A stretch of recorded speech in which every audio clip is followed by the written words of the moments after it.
छिंदवाड़ा मत क्षेत्र की सातों सात विधानसभा की सीटें भारतीय जनता पार्टी को जिताएंगे क्या? जोर से बोलिए, जिताएंगे। 24 में छिंदवाड़ा सीट जिताएंगे। और इस तरह अमित शाह ने कमलनाथ के गढ़ छिंदवाड़ा में सियासी युद्ध का बिगुल फूंक दिया। एमपी में छिंदवाड़ा ही एकमात्र वो लोकसभा सीट है जिस पर 2019 में बीजेपी को शिकस्त खानी पड़ी थी। अब बीजेपी ने 2024 में छिंदवाड़ा को जीतने का एक तरह से संकल्प ले लिया है और इस जंग की शुरुआत भी बीजेपी ने अपने सबसे बड़े योद्धा में से एक अमित शाह के साथ शुरू की। अमित शाह ने भी छिंदवाड़ा में अपनी सभा में राष्ट्रीय मुद्दों पर उपलब्धियां गिनाने के साथ ही कमलनाथ से भी कई सवाल पूछ लिए। 100 करोड़ रुपया की लागत से 30 रोड बनाए, लगभग नेशनल हाईवे के रिपेयरिंग में 412 करोड़ खर्च किए। छिंदवाड़ा से नागपुर और छिंदवाड़ा से मंडला ट्रेन की लाइन को भी दोहरीकरण करने का काम नरेंद्र मोदी जी ने किया है। मित्रों, नरेंद्र मोदी जी ने, ये कमलनाथ जी ने वादों के अलावे कुछ नहीं किया। अमित शाह वो शख्सियत है जिनकी मौजूदगी मात्र बीजेपी कार्यकर्ताओं में ऊर्जा भर देती है और इस ऊर्जा की मध्य प्रदेश में यदि सबसे ज्यादा कहीं जरूरत है तो वो छिंदवाड़ा ही है। कमलनाथ के इस गढ़ में बीजेपी को आत्मविश्वास की सबसे ज्यादा जरूरत है और सीएम शिवराज सिंह चौहान ने अपने तरीके से ये काम किया। जोर से बताओ, कौन ने किए? सड़कें किसने बनाई है? माचागोरा का डैम किसने बनाया? बिजली की व्यवस्था किसने की? घर घर पानी कौन ला रहा है? हितग्राहियों को लाभ कौन पहुंचा रहा है? ठेका है तुम्हारा कमलनाथ? छिंदवाड़ा तुम्हारी जागीर है क्या?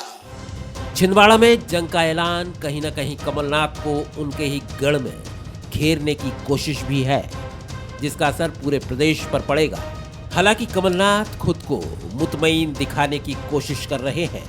पिछले विधानसभा चुनाव में मोदी जी आए थे और सब सीटें हम कांग्रेस की जीते विधानसभा में।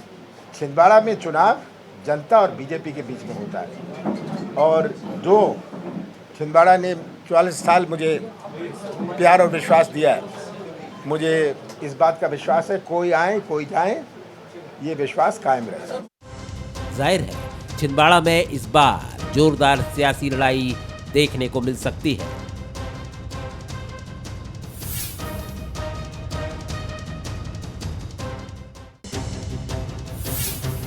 सवाल नंबर 1, अमित शाह का दौरा कमलनाथ का किला ढहाने की तैयारी है। सवाल नंबर 2, क्या अमित शाह का दौरा बीजेपी कार्यकर्ताओं में आत्मविश्वास भरेगा? सवाल नंबर 3, क्या बीजेपी कमलनाथ को छिंदवाड़ा में घेरना चाहती है? नमस्कार, मैं हूं शरद द्विवेदी और बहुत स्वागत है आज का मुद्दा में। और आज जैसा आप देख रहे हैं आरंभ है प्रचंड, तो प्रचंड आरंभ है। और बीजेपी, जैसा हम इसके पहले भी बार बार कहते रहे हैं कि वो पार्टी है जो सिर्फ कहती नहीं है बल्कि उसके साथ एक मजबूत रणनीति के साथ आगे बढ़ने की पूरी ताकत उसमें झोंक देती है। और यही वजह है कि कई ऐसी चीज़ें, ऐसी महत्वपूर्ण सीटें और इस तरह के महत्वपूर्ण पॉलिटिकल अलायंसेस जिनके बारे में राजनीतिक पंडित भी ये मानते थे कि ऐसा करना संभव नहीं है, बीजेपी ने उसे कर दिखाया। अगर छिंदवाड़ा में अमित शाह जी, जो कि बीजेपी के सबसे चतुर चुनावी रणनीतिकारों में से एक हैं, ये बात और इसका उद्घोष कर रहे हैं कि छिंदवाड़ा की सभी सातों सीटें और लोकसभा सीट इस बार हमें जीतनी है, तो वो कह नहीं रहे हैं, उसके पीछे उनकी एक रणनीति भी होगी जो चुनाव आने पर बहुत सामने और साफ होगी। दूसरी तरफ कमलनाथ जी हैं जिनका राजनीतिक चातुर्य, बुद्धिमता और सारा उनका कौशल इस बार दांव पर होगा 2024 में, क्योंकि न सिर्फ छिंदवाड़ा में अपना किला बचाने की, अपनी साख बचाने की एक चुनौती उनके सामने होगी, बल्कि मध्य प्रदेश में भी कांग्रेस को चुनाव में मजबूती से खड़ा रखने का एक दायित्व भी उनके पास होगा। तो इसीलिए आरंभ प्रचंड है। आज इसी पर बात करेंगे। जो मेहमान हमारे साथ हैं उनसे मिलिए। दिनेश गुप्ता जी हैं, वरिष्ठ पत्रकार, राजनीतिक विश्लेषक। बहुत स्वागत करता हूं सर आपका। जितेंद्र मिश्रा जी हैं, कांग्रेस के युवा नेता और प्रवक्ता, उनका बहुत स्वागत करता हूं। पंकज चतुर्वेदी जी हैं, बीजेपी प्रवक्ता, मोटिवेशनल स्पीकर, राइटर, बहुत स्वागत है उनका भी। मनोज सैनी हैं, हमारे पॉलिटिकल एडिटर, एग्जीक्यूटिव एडिटर, उनका भी मैं स्वागत करता हूँ। दिनेश जी, पहली टिप्पणी आपकी। बीजेपी जब कुछ कहती है तो ख़ासतौर से जब अमित शाह कहते हैं या नरेंद्र मोदी जी प्रधानमंत्री कुछ कहते हैं, जब वो संगठन की चुनावी रणनीति तैयार करने में जुटे होते हैं तो उसके पीछे एक मजबूत सोच होती है। इस बार छिंदवाड़ा निश्चित तौर पर बीजेपी के रडार पर है। किस तरह से आप देख रहे हैं, जिस तरह की बॉडी लैंग्वेज आपने अमित शाह जी के दौरे पर देखी है छिंदवाड़ा में, ख़ास तौर से उनकी गर्जना जो रही है, किस तरह देखते हैं आप? जी, बीजेपी जो चुनावी रणनीति तैयार करती है उसका तोड़ तो कांग्रेस के पास कम देखने को मिलता है। यदा कदा आप कभी देखने को मिल जाए तो अब देखिए कि उन्होंने छिंदवाड़ा पर लगातार फोकस कर रहे हैं। आप पिछले चुनाव में भी था तो मार्जिन घटकर बहुत नीचे आ गया था। पार्टी ने एक रणनीतिक वहाँ जो है कैंडिडेट खड़ा किया, उससे कमलनाथ की टेरिटरी में एक सेंध तो लगी। अब वो उस बिंदु पर है जहाँ वो नतीजे बदल सकती है और एक गढ़ को धराशायी कर सकती है, क्योंकि ये वही आखिरी गढ़ है जिसके मजबूत होने का दावा कांग्रेस कर रही है। और भारतीय जनता पार्टी यदि इस गढ़ को जीत लेती है तो जो मध्य प्रदेश में कांग्रेस के लिए काफ़ी ये नुकसानदेह होगा, क्योंकि जिन सीटों पर उसको भरोसा रहता है कि लोकसभा में प्रतिनिधित्व हो जाएगा, तो 2024 में ऐसी सीटें यदि कांग्रेस से घटती हैं तो फिर आप अंदाज़ा लगा सकते हैं कि किस स्थिति में कांग्रेस खड़ी होगी। तो ये है कि ये जो है उसका एक आखिरी बिंदु है उनका, ये छिंदवाड़ा। बिल्कुल आपने ठीक कहा। ये एक ऐसा बिंदु है जिसे आप कह सकते हैं कि एक लास्ट पॉइंट है कांग्रेस के लिए, जहां उसकी ताकत अब तक अनचैलेंजेबल रही है। मनोज, रिसेंटली आप छिंदवाड़ा भी रहे थे। क्या एक बीजेपी की हमेशा एक रणनीति ये भी रही है कि ऐसे महत्वपूर्ण किलों पर वो प्रत्याशी चुनने में एक बड़ा दिमाग लगाती है और एक चौंकाने वाला नाम लाती है, और आमतौर पर कई बार ये नाम ऐसा होता है कि उसी विचार और उसी परिवार का होता है जो कांग्रेस को बहुत चौंकाता भी है और एक चुनौती भी बनता है। क्या ये भी एक रिमोट में या मजबूत एक संभावना है छिंदवाड़ा में कि छिंदवाड़ा में कोई ऐसा नाम आएगा जो कांग्रेस को बुरी तरह चौंका सकता है, चाहे लोकसभा सीट की बात करें या 7 विधानसभा सीट्स की बात करें?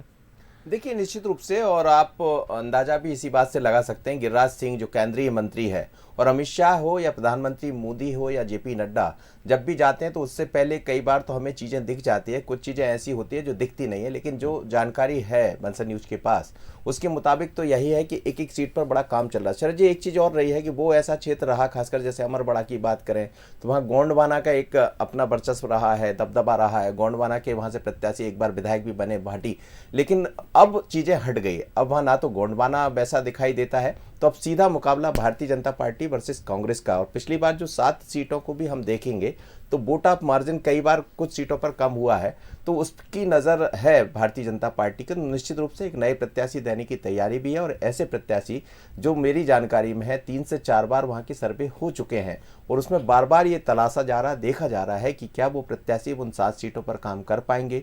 वो लोकसभा की सीट जो हमेशा कांग्रेस के कब्जे में रही है, यदि एक बार छोड़ दिया जाए तो क्या उसको जीत पाएंगे। लेकिन अभी पहला जो मुद्दा है वो ये है कि 7 की 7 सीटें हम जीत जाएं, उसके बाद लोकसभा की तरफ बढ़ें। यदि 7 सीटें जीत जाते हैं तो लोकसभा में अपने आप दबाव बन जाएगा, और इसी रणनीति के साथ भारतीय जनता पार्टी आगे बढ़ रही है। दावा भले ही 7 सीटों का हो, लेकिन कोशिश भले ही 7 सीटें ना आए, लेकिन बीजेपी ये चाहेगी कि एक ऐसा फिगर ज़रूर इस विधानसभा चुनाव में और लोकसभा चुनाव में सामने आए जो कांग्रेस को कहीं ना कहीं बुरी तरह चौंका दे, और इसके लिए वो पूरी ताकत लगाएगी। पंकज जी, छिंदवाड़ा में जिस तरह की रणनीति हम देख रहे हैं, और आपके बड़े नेता खासतौर से अमित शाह जी का ये जो दौरा रहा है, इसने बहुत कुछ साफ कर दिया है। छिंदवाड़ा के साथ एक मैसेज देने की भी कोशिश है कि हम कांग्रेस के शीर्ष नेतृत्वकर्ता को उनके गढ़ में ही घेर रहे हैं, और जाहिर तौर पर इस तरह की घेराबंदी एक मनोवैज्ञानिक दबाव भी लेकर आती है। किस तरह बीजेपी की सोच और दृष्टि है छिंदवाड़ा और मध्य प्रदेश के चुनाव को लेकर? जी, देखिए शरद जी, भारतीय जनता पार्टी की नीति बहुत स्पष्ट है। यदि हम विधानसभा की बात करें तो लगभग 103 विधानसभा सीटें हैं जो हमारे लिए आकांक्षी विधानसभा सीटें हैं, और यदि लोकसभा की बात करें देश भर में 160 सीटें जो हमारे लिए आकांक्षी लोकसभा सीटें हैं, जिनमें मध्य प्रदेश की छिंदवाड़ा सीट है। और इसमें कोई संदेह नहीं कि अमित शाह जी हमारे भारतीय जनता पार्टी के शीर्षस्थ नेताओं में से एक हैं, और जहां अमित शाह जी जाते हैं तो वहाँ चुनावी रणनीति, चुनावी ऊर्जा, कार्यकर्ताओं का मनोबल, इन सब में वृद्धि होती है। तो मुझे ऐसा लगता है कि हम राजनीतिक व्यवस्था में हैं और चुनाव के समीप हैं। तो यदि 23 में 7 सीटें जीतने की तैयारी विधानसभा की, 24 में 1 लोकसभा सीट जीतने की तैयारी, तो भारतीय जनता पार्टी का न केवल राजनीतिक कर्तव्य, अभी तो नैतिक कर्तव्य है। हम जनता के बीच जाएंगे, और जैसा अमित शाह जी ने गिनाया कि कौन कौन से वो काम नरेंद्र मोदी जी की सरकार ने किए, चाहे वो सड़क के हों, रेलवे के हों।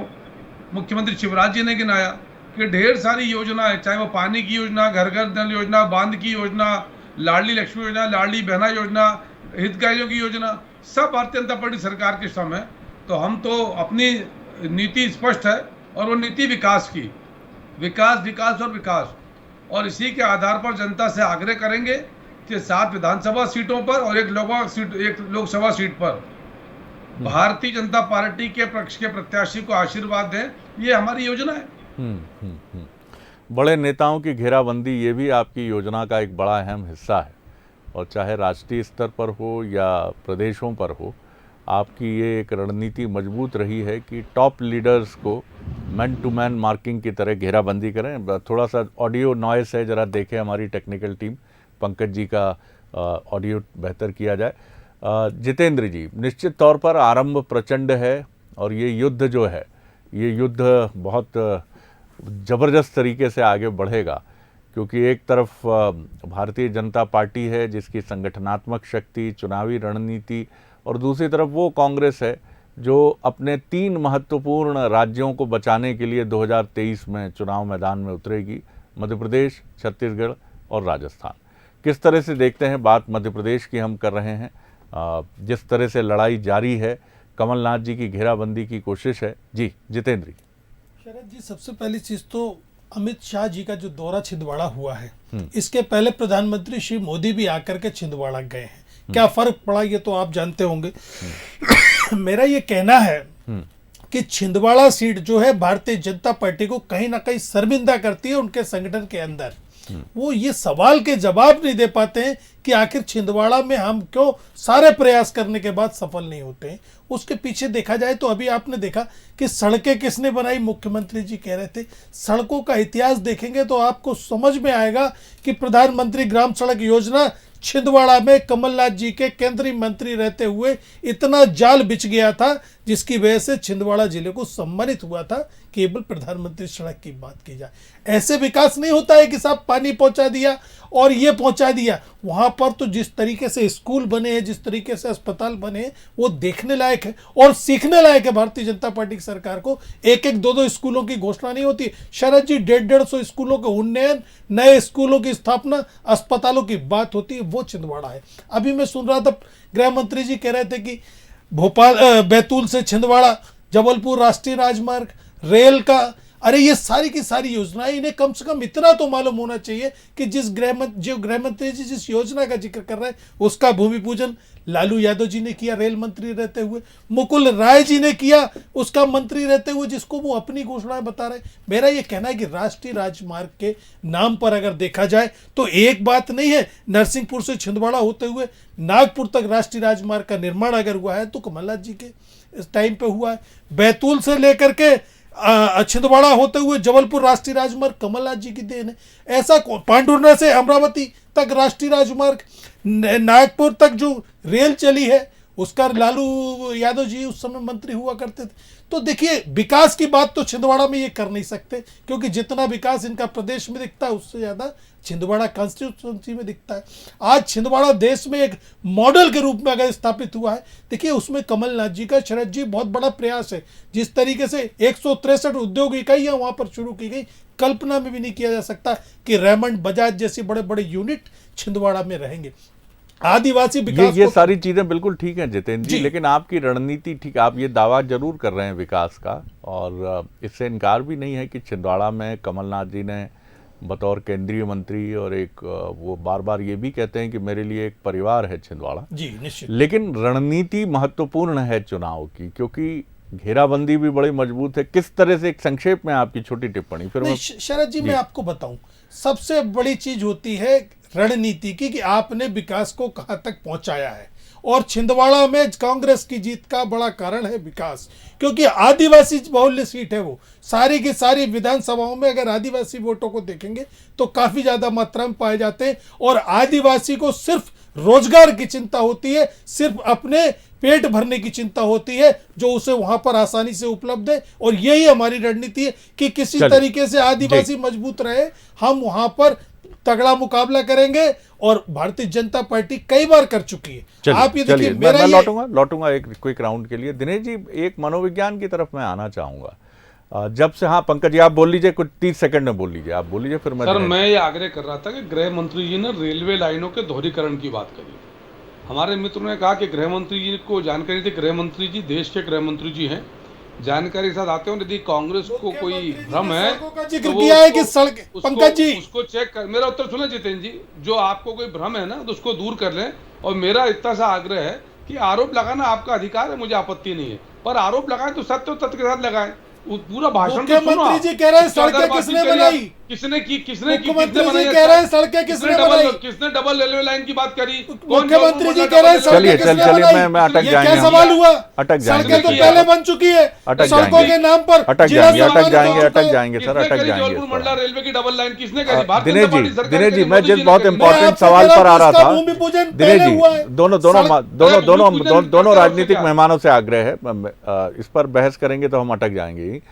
वो मनोविज्ञान ये है दिनेश जी, ऐसा नहीं है कि छिंदवाड़ा में विकास की गति जो रही वो कहीं ठहरी और कहीं, लेकिन इतना भी सत्य है कि 2018 में जब से कमलनाथ जी को कमान मिली है मध्य प्रदेश की, और उसके नतीजों के बाद 5 साल में जिस तरह से छिंदवाड़ा की जनता ने ये देखा है कि अपोजिशन के विधायक और अपोजिशन की जो स्थितियां होती हैं उसमें कुछ ना कुछ अंतर तो आता है। एक मनोविज्ञान जनता का, मतदाता का ये भी बहुत काम करता है कि कई बार वो ये भी चाहता है कि धारा के साथ चले हो। धारा के साथ चलने के अपने लाभ हैं, अपने फ़ायदे हैं, और निश्चित तौर पर मनुष्य जीवन में कई बार इसीलिए ये फैसला करता है कि वो धारा के साथ चलना पसंद करता है। और लोकतंत्र में भी ये चीज़ें हम देखते हैं जिसकी वजह से पक्ष कभी विपक्ष होता है और विपक्ष कभी पक्ष होता है। छिंदवाड़ा में इस मनोविज्ञान का कितना असर या प्रभाव आप इस चुनाव में देखते हैं? नहीं, देखिए बिल्कुल छिंदवाड़ा को हम अलग नहीं कर सकते किसी भी मनोविज्ञान से। आप देखिए कि एक मनोविज्ञान और रणनीति आप कुछ भी कर लीजिए कि भारतीय जनता पार्टी ने पिछली बार एक आदिवासी उम्मीदवार उतारा था, जबकि वो जो जनरल की सीट है, सामान्यतः इस तरह के एक्सपेरिमेंट बहुत कैलकुलेटेड होते हैं कि इससे क्या परिणाम होगा और आगे की राजनीति क्या है। तो उस परिणाम के कारण ही तो थोड़ा सा छिंदवाड़ा में स्थिति डामाडोल हुई थी ना। आज वो नहीं कह सकते कि आप 4 लाख से जीत जाएंगे या कुछ जो है आपको जो जीत है बड़ी जीत होगी। और जब देख रहे हैं देश में जिस तरह का माहौल कांग्रेस के खिलाफ बना हुआ है और लगातार बना हुआ, अब ये एक उम्मीद तो लोगों को अब उतनी कमज़ोर हुई है कि कांग्रेस पार्टी अब सरकार में आएगी और फिर जो है कमलनाथ जी फिर केंद्रीय मंत्री बनेंगे। तो उस तरह की जो चीज़ें हैं ये हम पूरे देश में देख रहे हैं, कोई ऐसा नहीं है कि केवल हम छिंदवाड़ा में देख रहे हैं या मध्य प्रदेश में देख रहे हैं। आप दक्षिण भारत में भी चले जाएंगे तो लोग बात करेंगे कि जिस पार्टी की सरकार केंद्र में हो, जिससे ज़्यादा लाभ हो, उस तरह की बातें करने लगा वोटर अब जो है। तो वहाँ आप देखेंगे कि जो मनोवैज्ञानिक दबाव पार्टी बना रही है, जो विकास की बात हो रही है और जिस छिंदवाड़ा विकास के मॉडल को टारगेट कर रही है, तो उसका उद्देश्य विधानसभा चुनाव से लेकर लोकसभा चुनाव तक है। कोई ऐसा नहीं है कि जो शुरुआत अभी की है, क्योंकि लोकसभा चुनाव के लिए तो अभी तो है 1 साल है, लेकिन वो पूरी ग्राउंड वर्क जो है विधानसभा चुनाव में कर लेना चाहती कैंडिडेट को लेके। वहाँ उसकी जो यदि आदिवासी वोटों के बीच में कोई डिवीजन है तो उसको भी कैसे भारतीय जनता पार्टी रोक सकती है। तो बहुत सारी चीज़ें एक साथ काम करेंगे। ये तो पहली सभा है और आगे देखिए कि रणनीतिक तौर पर बहुत सारी चीज़ें भारतीय जनता पार्टी वहाँ करेगी जो उन पर जो वोटर है वो उसको बेसिकली अपनी तरफ अट्रैक्ट करने के लिए, और मार्जिन जितना है 30,000 का, उससे भी उसको उनको पाट के आगे बढ़ना है। मनोज, इसी से जुड़ा मेरा सप्लीमेंट्री सवाल आपसे है कि सबसे महत्वपूर्ण चीज़ होती है कि लंबे समय तक किसी भी विधानसभा या लोकसभा क्षेत्र में अगर किसी एक व्यक्ति की जीत का सिलसिला चलता है तो एक कहीं ना कहीं एक जनता के मन में भी एक भाव कभी ना कभी मनोवैज्ञानिक तौर पे आता है कि इस बार परिवर्तन करके देखते हैं। और जो भी पार्टी उस ताकतवर नेता के खिलाफ चुनाव लड़ रही होती है या ताकतवर पार्टी के खिलाफ चुनाव लड़ रही थी, उसकी कोशिश यही होती है कि वो उस भाव को सतह पर ले आए। और यही वजह है कि देश में तमाम वो दिग्गज नेता, वो चाहे इंदिरा गांधी हों, चाहे अटल जी हों, चाहे दिग्विजय सिंह जी हों, चाहे मध्य प्रदेश के मुख्यमंत्री भी रहे हों शिवराज जी, अलग अलग जगह से चुनाव लड़ते हैं, हमेशा जीतते हैं और कुछ चुनाव में हार का भी सामना करते हैं। किस तरह से आप देखते हैं, क्या छिंदवाड़ा में वो भी एक परंपरा रहेगी कि हमको इस भावना को सतह पर लेके आना? देखिए, भावना वही है शरद जी। छिंदवाड़ा का जो चुनाव है वो कांग्रेस वर्सेस बीजेपी नहीं है, बीजेपी वर्सेस कमलनाथ है।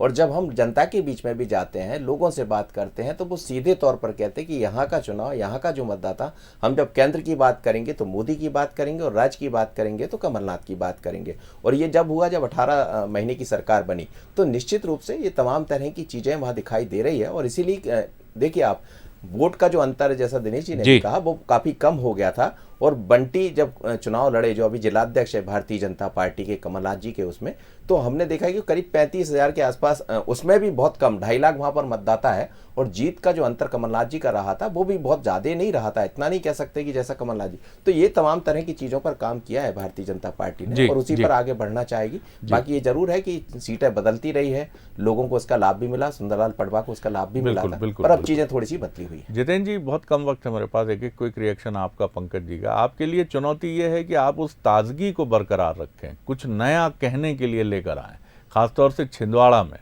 क्योंकि आपने ये भी देखा है कि आपने सरकार गिराने का मसला बाई इलेक्शन में 28 सीटों के उठाया, जनता को शायद रास नहीं आया। तो ये भी है कि एक नई बात, नया कुछ कहना होगा आपको छिंदवाड़ा में भी, मध्य प्रदेश के साथ। नहीं, देखिए शरद जी, ये बात सही है कि छिंदवाड़ा में हम लगातार मेहनत कर रहे हैं और छिंदवाड़ा में विकास एक हमारे जीतने का आधार है। वहां पर इस तरह की बातें नहीं चलती जो मुख्यमंत्री जी करते हैं। मुख्यमंत्री जी ने सड़क की बात करी, सड़कें किसने बनाई वो सब लोगों ने बता दिया, सड़कें किसने बनाई। मेरा ये कहना है कि अभी जो कमलनाथ जी ने कहा कि वहाँ की जनता और बीजेपी में के बीच में चुनाव होता है, मनोज जी ने उसकी पुष्टि की कि जब वहां जाते हैं तो लोग कहते हैं संक्षेप में कि कहीं ना कहीं मध्य प्रदेश की बात आती है तो हम कमलनाथ जी को चुनेंगे। और क्यों ना चुने, क्योंकि रोजगार की बात जब भी होगी, जब भी विकास की होगी, शरद जी, कमलनाथ जी का नाम याद आएगा। पंकज जी, बहुत कम वक्त है मेरे पास। न केवल आम जनता में अपितु कांग्रेस के कार्यकर्ताओं में इस बात को लेकर आक्रोश है कि कमलनाथ जी के बाद नकुलनाथ, जो एक निष्क्रिय सांसद में सबके सामने है। और जैसा मनोज जी ने कहा कि मतांतर कम हुआ है, चाहे कमलनाथ जी का विधानसभा उपचुनाव हो, नकुलनाथ जी का लोकसभा उपचुनाव हो। और जिस प्रकार पंचायत के चुनाव में और नगर पालिका चुनाव में कांग्रेस पार्टी को पराजय मिली है चुनाव चिन्ह पर और बिना चुन के, उस बात का स्पष्ट कौन से नगर निगम में चुनाव में कांग्रेस को पराजय मिल गई? 0 से छात पे खड़े हैं। छिंदवाड़ा जिला पंचायत जीते, छिंदवाड़ा नगर निगम में महापौर जीते, कहाँ पराजय की बात? देखिए, गलत बयानी पंकज जी नहीं होना चाहिए। आप तथ्यों के साथ बात कीजिए, केवल भाषण देने के लिए बात मत कीजिए। छिंदवाड़ा महापौर कांग्रेस का है, छिंदवाड़ा जिला पंचायत कांग्रेस का है। बहुत शुक्रिया जितेंद्र जी, बहुत धन्यवाद पंकज जी, बहुत धन्यवाद दिनेश जी, बहुत धन्यवाद मनोज जी। महत्वपूर्ण बात ये है कि आप जब भी चुनाव में उतरते हैं या जीवन में उतरते हैं, हर बार आपके साथ एक नई बात की बात हमेशा होगी। विराट कोहली अपनी विराट छवि के साथ हर बार हर मैच में उतरते हैं, लेकिन वो विराट छवि कमेंटेटर्स के लिए और देखने वालों के लिए एक बहुत बड़ी ताकत होती है कि ये बहुत बड़ा प्लेयर है। लेकिन हर बार हर नए बॉलर के सामने नई पिच पर उन्हें हर बार कुछ नया करना पड़ता है, कुछ नया उन्हें सीख कर आना होता है। नहीं तो 3-3 साल शतक के लिए उनका बल्ला इंतज़ार करता है और वो शतक नहीं लगा पाते। क्या इसका मतलब ये है कि विराट कोहली क्रिकेट खेलना भूल गए हैं? बिल्कुल नहीं।